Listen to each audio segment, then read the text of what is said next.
There are a few tips and tricks that can help make line following on the Krypton easier and more accurate.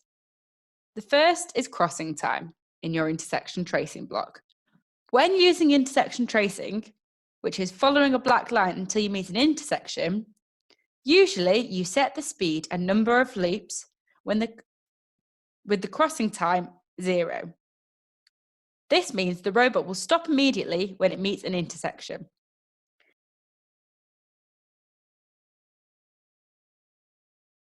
Due to the size of the robot or angle of the sensors, when the robot comes to follow the next block, such as intersection tracing or turning, the robot may recognise the current intersection as a new one and not move.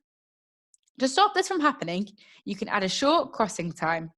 This means the robot will spot an intersection and keep moving for a short time after. This means the sensors won't be stopped on the intersection and will follow the next block. A good time for crossing time is 0.3 or 0.4 seconds.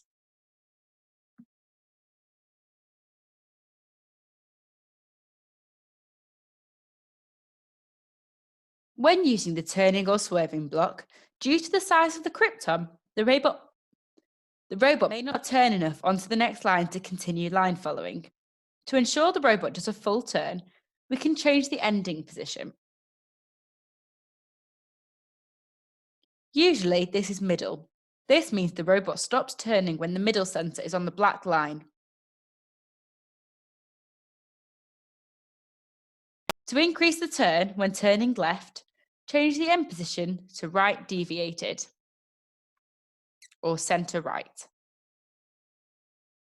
This means the robot stops turning when the right sensor is on the black line.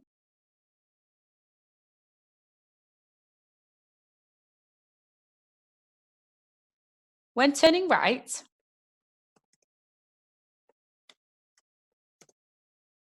change the end position to left deviated or centre left.